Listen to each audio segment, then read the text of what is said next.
Mr. Dupree noted as the class was getting underway, this is the second day of Plato. So here we are in day number 2. Very astute observation on his part, and it's very common for philosophy professors when they're introducing Plato to do so by rolling a chair into the middle of the room. This is the way I was taught Plato. It's good enough for me, it's good enough for you, Josiah. So that's the way we're going to do it. So I've already given away the chief point that I'm trying to make.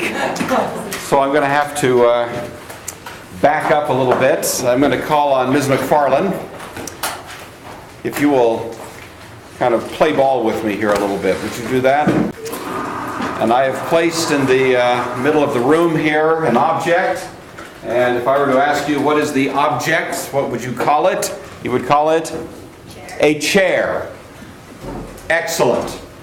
Now, I'm suspicious the only reason you gave that correct answer is because I myself said I was rolling a chair into the middle of the room. That's what tipped you off. Correct? No? You might have said that any other, even if I hadn't told you.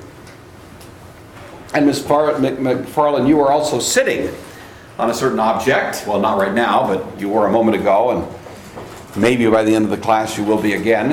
And what would you call that object? A chair. So you'll notice has used one word and applied it to two different objects. Y'all catch that? This is kind of deep, but hang on. Now, are those two objects to which you applied the word chair exactly the same? They're not. They're different. So why is it that you will use one word to describe two objects which are not the same? They're similar and they're used for the same thing? Okay, they're similar. That's good. Important philosophical idea. They're similar. And you referred to their use. Those are two different ways by which you have put these two objects in the same class. You said in one way they're similar, but they're also, maybe you mean the same thing by that, but you also say they have the same use. What is the use that you have in mind? You sit upon it. Have you ever sat upon anything that you would not call a chair? For example, a couch. So just sitting is not what makes it a chair, because you could sit on the floor, you could sit on, I'm guessing, something you might call a stool, a couch, sofa, divan, right? All kinds of objects in this world that you might sit on that are not what you would call a chair. So what is it about these two objects that has caused you to call them chairs when other things might not be? Well, when I think of a chair, I think of it's like a one-person thing. It's a one-person It's thing. a couch, you sit on it, but it has All right. space for one person.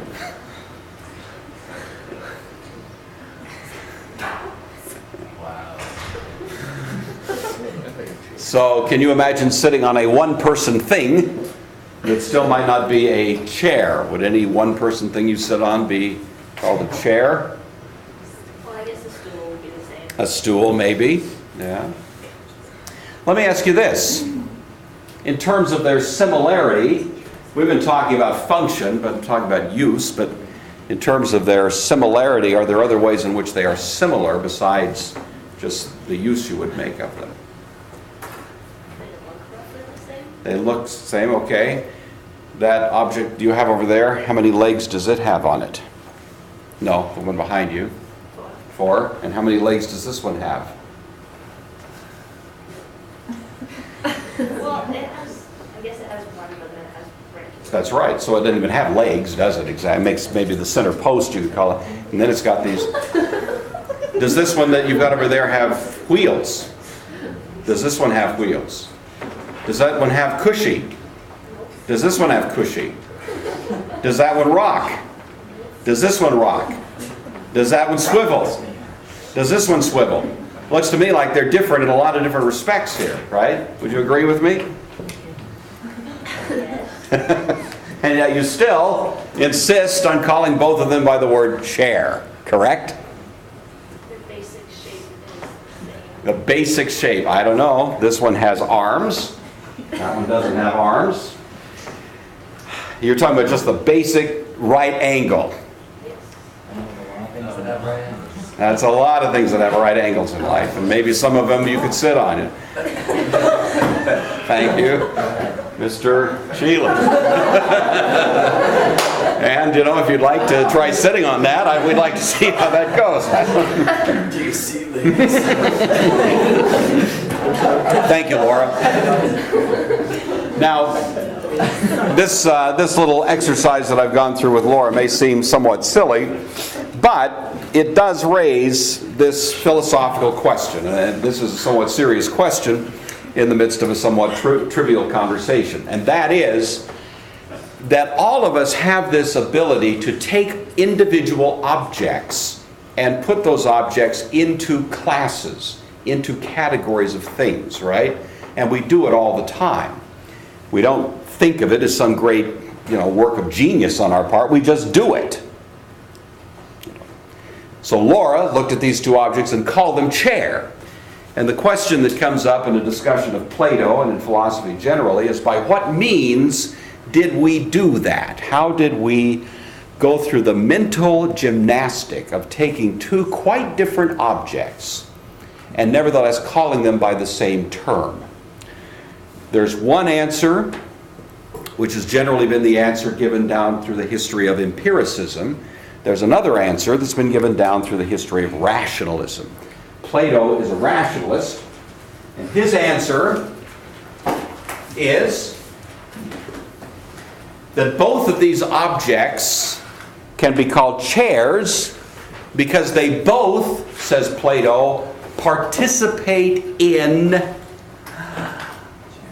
Yes. You want to say that a little louder? Chairness. Chairness.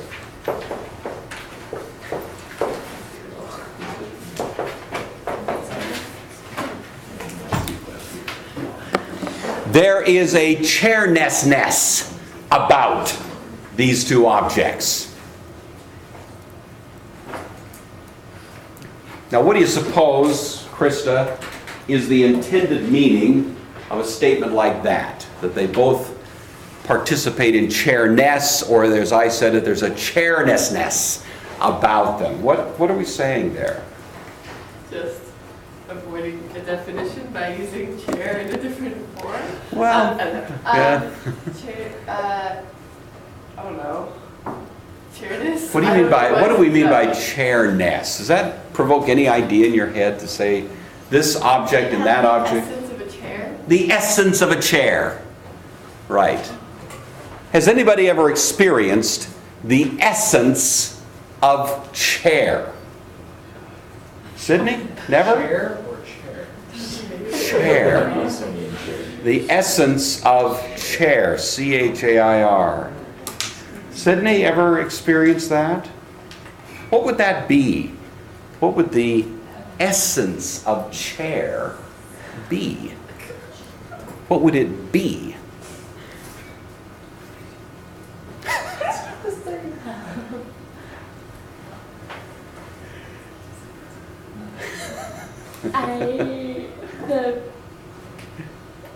Can you imagine it?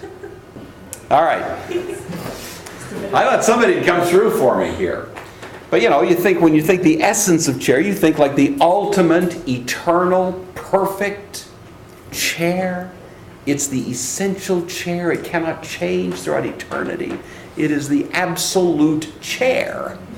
Is that what you were thinking? No, now it is. Was that what you were thinking? I should have given you a chance. You're the one that came up with the word here. That's right. But, well, this is Plato's idea. So Plato makes a distinction in his philosophy, and this is probably the single best known, most famous, most important distinction that you have. This is the heart of Platonism. And he makes this distinction between what he calls the ideal and the receptacle. I misspelled it. Receptacle.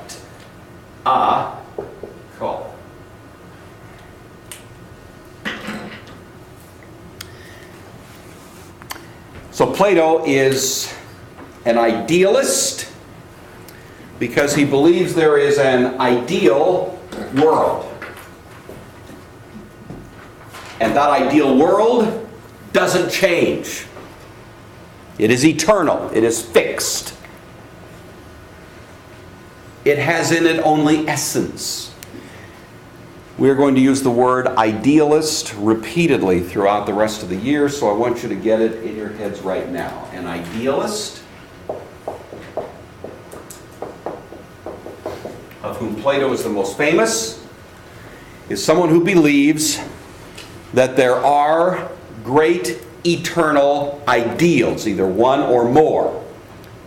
We don't experience them directly, but they must be there.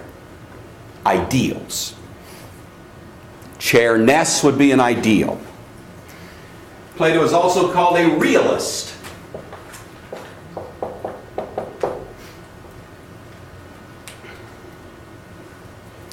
Now, ordinarily, Trevor, when we hear the word realist and when we hear the word idealist, we think of two different kinds of people. You ever heard those words used?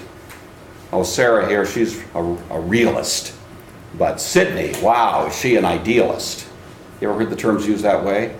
So what would be the difference? If I said that Sarah is a realist, but Sydney is an idealist, what distinction would I presumably be making? Not that I'm actually saying that about either of them, but what distinction would I be making were I to say that?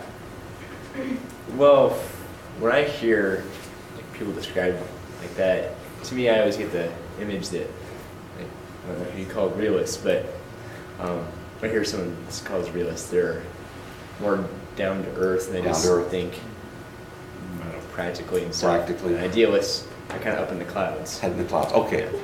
That's good. Very good answer. Y'all kind of follow that? Isn't that a pretty common way of distinguishing those? Somebody's realistic, somebody's idealistic. We usually think of them as two different kinds of people.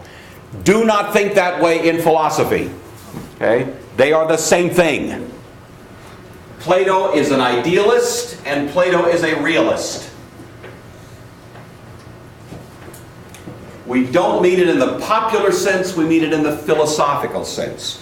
Make that distinction, hang on to it from this day on in your philosophical thought. What we mean by this is, as in the case of Plato, there are ideals and they are real.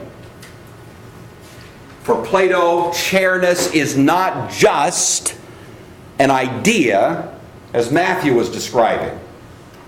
Matthew gave the classic formulation of nominalism. Chair is just a word, a name, a nomen, nominalism. I look at things, I notice they're similar, I call them by the same name. That is not Plato. Okay? Plato says I look at things and I call them chair because somewhere in my head is a memory, a picture, an idea of the perfect, essential, archetypal, eternal, unchanging chair. To wit, chairness. And I have it there. And as soon as I encounter an object that resembles that idea in my head, I use the word that describes the similarity to that which is in my head. Okay? Did you have your hand up, Jake? You didn't. Okay, Matthew? And then? How do we get that in our head? Excellent question. Where does it come from?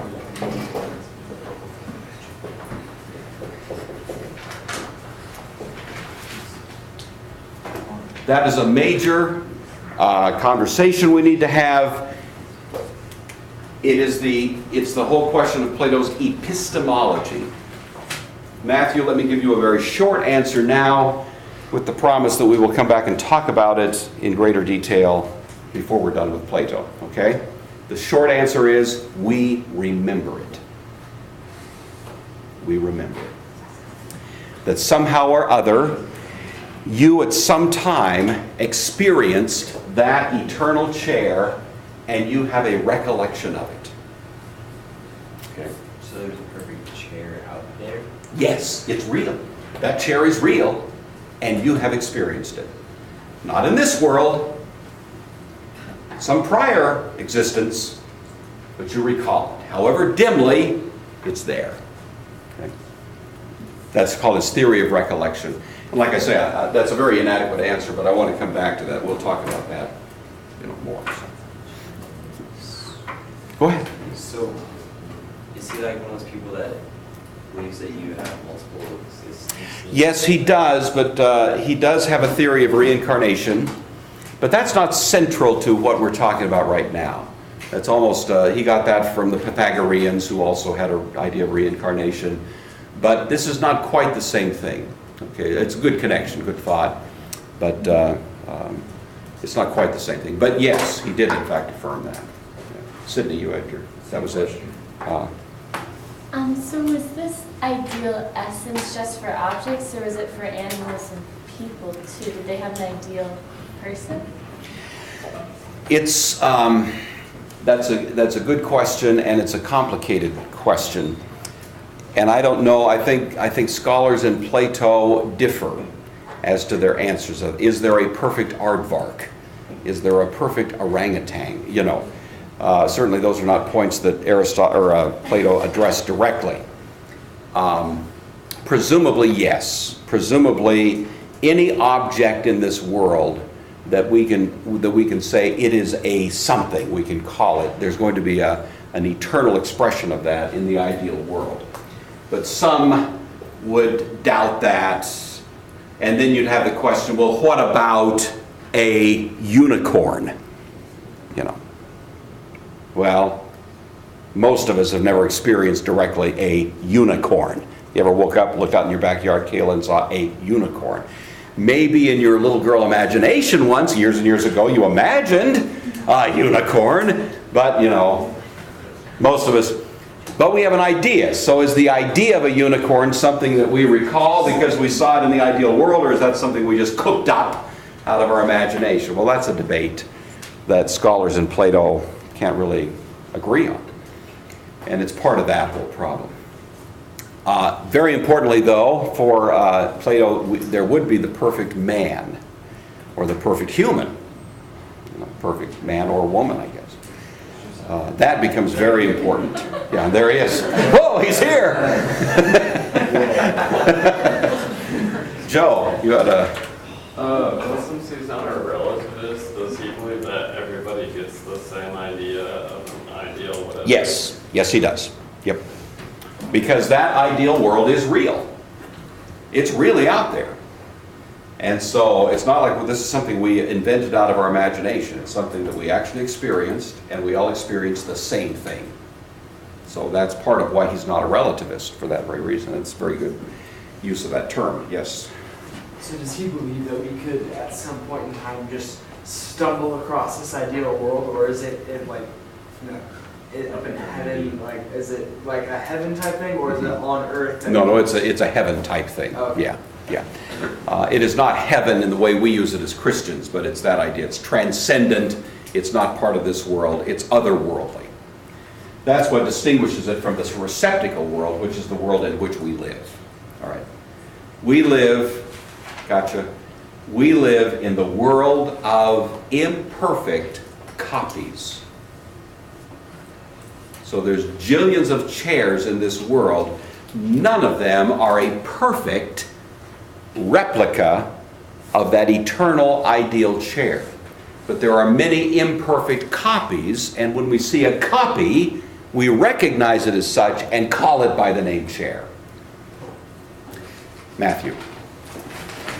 Is this kind of tied to his like standard of beauty? Yes, yeah, Like, excellent. Like we have the thing in our mind and then we compare everything else. Yeah. to that. That's right, excellent. Thank you.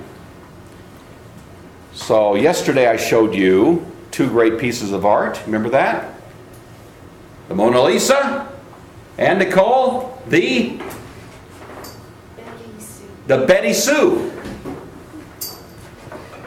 And I tried to solicit from you opinions, only one of which was very respectable, namely the opinion of Mr. Fugit, arguing that the Betty Sue was superior to the Mona Lisa. But most of you, if you were actually honest with me, including Mr. Fugit, who's a great actor and can pull the part off well, but even he, down deep inside, knows that the Mona Lisa beats the Betty Sue.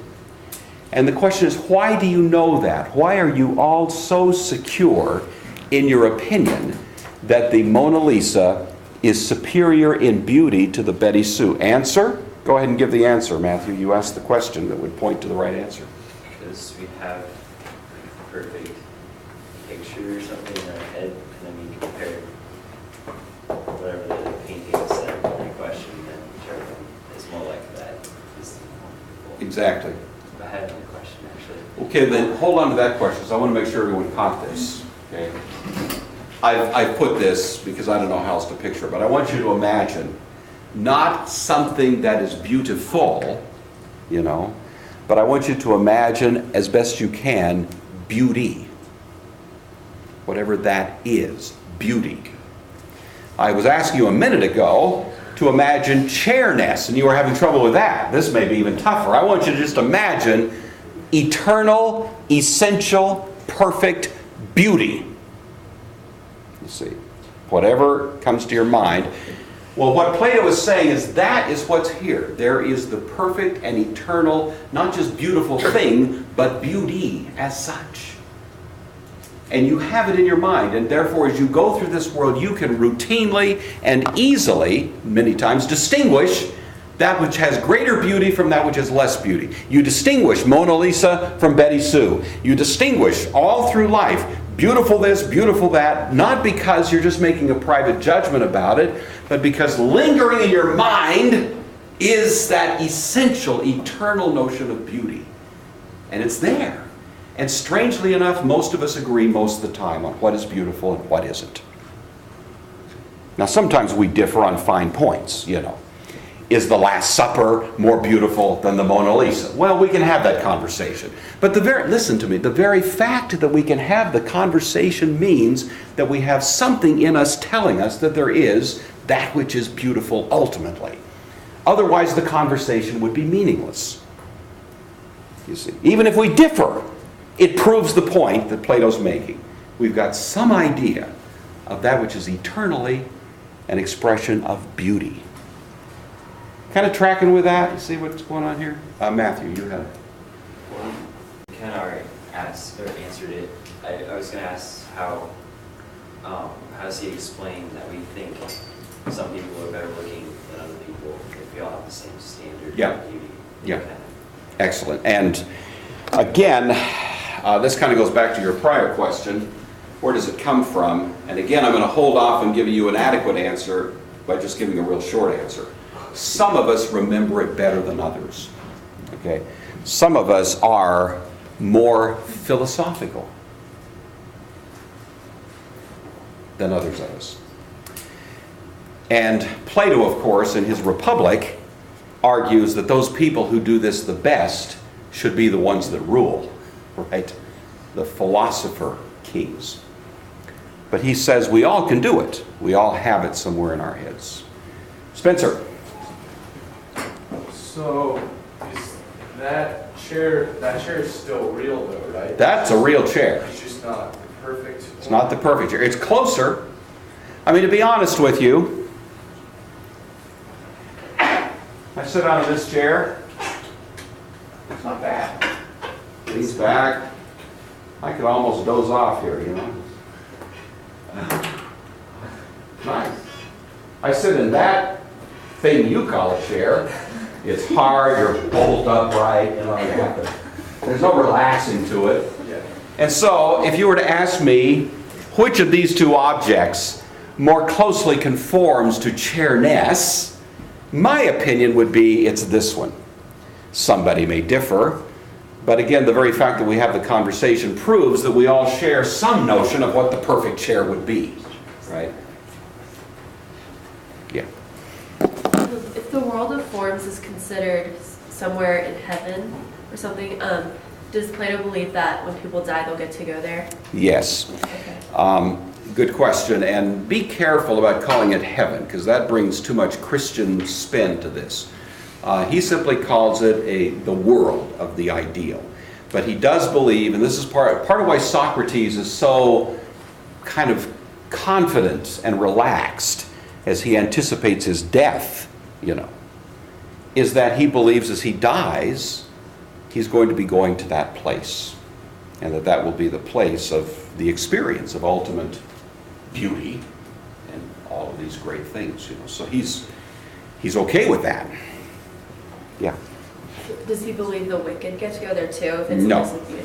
Not necessarily. He does believe in virtue. He does believe in an afterlife. He does believe that there is justice. He does believe that justice is part of that eternal circumstance of reality, and that people can live contrary to that justice, and that they will experience negative effects as a result of that. He never works out a kind of robust doctrine of hell, such again as we would find in the Christian faith, but he certainly does work out an idea of bad effects following from a bad life because of his very keen sense of justice. Right? Josiah. You said that some people are better at remembering that Yes. deal. Right. Is it possible in Plato's mind that people can be taught how to remember? Yes, right. We're going to talk about Plato's theory of recollection later, and Josiah's question is good, though. There's one dialogue that's famous in Plato called the Meno dialogue, M-E-N-O, Meno. Anybody ever read it or know anything about it? Are you familiar, anybody, with the Meno? If we had more time, we'd read it in here just to kind of illustrate the point. But in the Meno dialogue, Josiah, Socrates, the hero of this little kind of dialogue, takes a slave boy, uneducated, rude, in the sense that he's not sophisticated, and by a series of questions, just by asking questions, gets this slave boy to show that he actually knows the Pythagorean theorem. Not by telling it to him, not by teaching it to him, but just by walking him through the logic of the thing. And the point he makes is, do you see, I didn't teach the kid the Pythagorean theorem, he already knew it. I just drew it out of him. That's the basis of what's called sometimes Socratic teaching. We try to get you, sometimes it's harder than at other times, to be honest with you, to actually say the right answer, so that I'm not just sitting up here like a talking head, shoveling out data. It's much better if you learn Socratically. You find out you know more than you thought. Now, I don't know. You'll have to surmise that. I was trying to get you to talk about an ideal chair, and I was not coming up with anything very good. But I think you know the idea, don't you? That there's stuff in there, and a well-crafted question may help you pull it out. And that's what Socratic teaching is, and that's what Plato was the master of. And that's what Socrates was really famous for, was Socratic teaching. All right, good questions.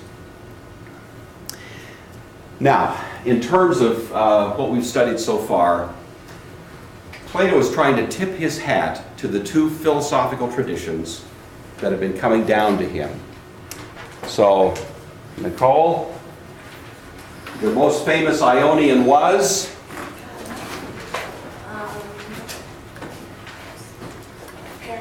Yes, Heraclitus, thank you. You've almost got me there. And the most famous Italian was Ben? Parmenides. Okay, so you got the Ionian Heraclitus, you've got the Italian Parmenides. And now I'm going to say to you that the ideal world celebrates one of those and the receptacle world celebrates the other. Which is which? Sarah? For $100? No, I take it back. Which is which? Who is celebrated, which tradition at the ideal level, and which tradition at the receptacle level? Are the Italians the ideal? That's what I think. Let's see, can I remember that? Nicole, which one was which again? Parmenides? Who's who? Just use the names. Parmenides, Heraclitus. Parmenides would be ideal, Okay. and Heraclitus would be. So do you see, Plato is trying to synthesize these two traditions, right? Talked about that yesterday. He wants to tip his hat to both. He wants to acknowledge on the one hand the contribution from Parmenides and also allow for a place for Heraclitus. How does he do it? He has two worlds. The world of Parmenides is the world of being. Whatever is. See, perfect, eternal, unchanging being. Perfect chair, perfect beauty, perfect man, perfect virtue, perfect goodness, perfect everything. That's Parmenides' world. It doesn't change. Whatever is. But Plato realizes that we got to do something with this world of change, and so he just has a separate world. He calls it the world of the copy, or the receptacle world. Now the reason it's called receptacle, I'm going to hold off until we talk about his creation myth, and then I'll come back and deal with that briefly later. So just allow right now that that's the word we use, the ideal and the receptacle. This is the world we're living in. It's a world of change, copies, imperfections. And these two worlds are in a tension with each other. There is, in other words, between them, a dualism.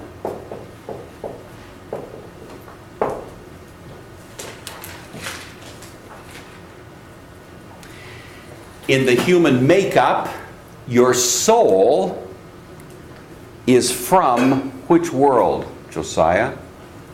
Your soul is from? The soul comes from the ideal world. He has an argument for the immortality of the soul. See, it's always there. But the body comes from which world, Kayla? This is a fairly easy question. I've got a follow-up question. It comes from the receptacle. The receptacle, and what is it about the body that makes it reflect the receptacle as opposed to the soul, which he said reflects the ideal? What is it about the body that makes it more receptacle? It's not perfect and it's always changing. It's always changing. That's right. When I look at the changing part of me, I see it's the body. It's getting older and wrinkled, arthritis, dementia, you know, all of those good things. Yes? So, what do you mean when you say Parmenides was the ideal and Heraclitus was receptacle? Yeah. What is... Okay, all I'm saying is, remember these two guys, Parmenides, whatever is. In other words, he's the champion of a world that does not change. Oh. So this is Plato acknowledging Parmenides. So, Parmenides doesn't think the receptacle world is... He doesn't even think it exists. Okay. Remember, all else is illusion. Okay. For Heraclitus, the only thing that does exist is the illusory world of change, right? Okay. Do y'all follow that? This is Plato trying to synthesize these two traditions. He realizes both these guys have something to say, and so he wants to find a place for both of them in his philosophy. But between the two, who gets more emphasis? Plato synthesizes them, but who gets more emphasis in Plato's philosophy? If I could set it up this way, you'd say, you know, in the great scheme of things, he's 2/3 one and 1/3 the other. Let's just say arbitrarily. Well, who gets most of the emphasis here? Parmenides. Absolutely. So Plato comes more in the tradition of rationalism, not so much empiricism. When we get to Aristotle, we find just the opposite. Aristotle will be mostly, empirical, mostly the Heraclitus piece, less the Parmenides piece. That's why these two kind of represent another philosophical conflict, just as Parmenides and Heraclitus did. Does that make sense? You following that? What's going on here? Yeah. So was Plato consciously trying to synthesize them, or did it kind of just? No, it was conscious. You read he writes about both of them, and it's pretty clear he's got them in mind as he's working this out. Yeah. And others. I mean, he likes Pythagoras, he likes all these pre-Socratics. But as you begin to see him incorporating their thought, it's pretty clear what he's attempting to do. All right, what are some of the things that we find in the ideal world? What is up here? Well, I've mentioned two of them. Beauty is there. Chairness is there. Some other ideas. And he really uses these just to prove his point. He would say, for example, that your idea of a perfect circle is part of your experience of the ideal world. For example, Kaylee, have you ever experienced in your life a perfect circle? I don't think No, no. You know what a circle is.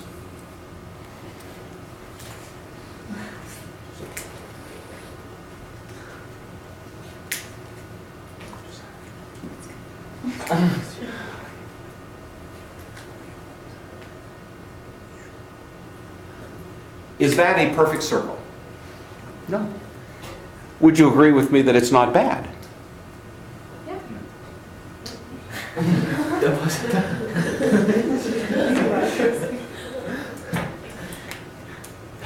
I've drawn this object over here. Would you call that a circle? No. Would you call that a circle? Yes. Yeah. You've never experienced a perfect circle in your life, but you can distinguish between two objects on the board that are at least somewhat similar and say one is a circle and one isn't, right? You can do that. In other words, you've got a standard in your mind by which you go through life and evaluate its experiences. At this point, the experience is one of circleness, right? And yet you've never seen a perfect circle. In fact, it would be impossible to experience a perfect circle because how wide is the line that forms the perimeter of a perfect circle? How wide is it? Trevor, how wide is the line that forms the perimeter of a perfect circle? It is what? Geometrically speaking, it is? I would say it's probably as small as it could possibly be, so almost nothing. Okay, that's right. Not almost nothing. It is infinitely small. It's like a mathematical point. In fact, a circle is defined as an infinite number of points equidistant from a center point, right? Something like that. And a point has no dimension. A perfect circle has no breadth in the line that forms it. That's what makes it perfect. But you all have it in your head, don't you? You've all got an idea. Kaylee can immediately make distinctions, and yet both of these are miserable as compared to a perfect circle. You see. Outrageously off the mark compared to a perfect circle, and yet one is still better than the other. And we do that all the time, don't we? So that's the kind of thing he would say. Perfect triangle, equilateral triangle. Something you have in your mind. It's part of the ideal. Yeah. Well, not to get too mathematical, in the three-dimensional world, this would be spheres, right? Okay, and if you wanted to make a perfect sphere, yeah, you could Well, do but that. the world, I mean, in this room right now, there's an infinite number of mathematical points. Yes. In this three-dimensional area. Yes. Meaning there's an infinite number of spheres in this room. Sure, right? So what would you say about that? The point is that any of these that we imagine in this room can only be called sphere or circle or any name we apply to them because they resemble something that is perfect. Now you're talking about maybe different dimensions. One is small, one is large. You know that. But he says in the ideal world, dimension in that sense, like measurement, like 3 feet or something, doesn't apply. This is a world of perfection. And as soon as I say, well, this is 3 feet wide, I've talked about something that is particular, not something that is universal. So, would be the idea. He says in the ideal world are the whole notion of number, of unity, oneness, duality, two-ness, all of those things are the idea of sets, usually with Venn diagrams and stuff like that. You've done a little bit of that. Plato says that the whole idea of a set, the whole notion that there is a class into which you can put things, is an idea in your mind that comes from the ideal world. The very notion of class as such. The fact that you can put two objects in a class and call them both chairs, that idea of a class itself is ideal, you see. Moral ideas, virtue, piety, justice, beauty, goodness. There are true propositions that are part of the ideal world. If I said Gore was born April 28, 1949, okay, there's a proposition. Now I'm going to tell you that's my birthday for purposes of making the immediate point, all right? It's far enough off, hopefully you'll forget by the time no, forget it. Yeah. It's always scary, All right, my question is, assuming that's true, Gore is born on a certain date, is that true today? Is it true today? Jacob, is it true today? Yes. Okay. If it's true today, then is the proposition, was it true 1,000 years before it happened? Now I put it in the past tense, that's what's tripping you up there. So let's just say it more in a kind of timeless sense. The birth of Gore is on that particular day. Would that be true throughout 1,000 years before it actually happened? Yes. And if it's true 1,000 years before, and it'll be true 1,000 years after, could you say in a sense it's true eternally? It is true, isn't it? It stands as a great truth. And so this becomes Plato's notion against relativism. There are true propositions. There are true propositions that are true eternally, including the date of Gore's birth, the date of your birth, and an infinite number of other things. He does not create a relativistic universe for us.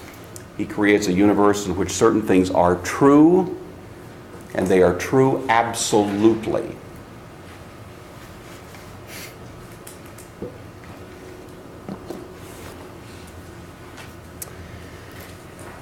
So, what's in the ideal world? I hope you're keeping track of this. I'm kind of throwing them at you. Perfect geometric shapes, number, sets, virtues, propositions, universals of qualities, yellowness, for example, cheerfulness, those would be ideals. Those are universal properties. Universal relations, one thing being above another, and so on. Below another, beside another. Those relational properties are universal. The bottom line, where I'm going to stop right now, because time is running out, is that it's your idea of the forms and all of these various expressions that it takes that gives you the capacity to make sense out of the world in which you live. And Plato says you are using this world of the forms constantly to decipher your experience in this world. And if you didn't have those notions of forms, you would be living in worse than the most insane nightmare you can imagine. These are the things that make sense out of your experience of life. Go ahead. In his world of forms, is there like the ideal war, death, and like all that negative stuff, or is that just a result of the... I would say Plato would make that derivative. He believes that part of, for example, we have an idea of the good, and derivative from that is an idea of evil. Evil is not an eternal, essential idea, but it is the effect of denying the good. And that would be true of a lot of things that we would call kind of negative qualities. Good question. Fair enough. Tomorrow, I want you to read, I'm going to give you the class period to read as much as you can of the, it's called Book 7. You see it there. It's from the Republic. It's the Cave Dialogue. And we'll come back and look at that on Monday. So that's what's coming. Arrivederci.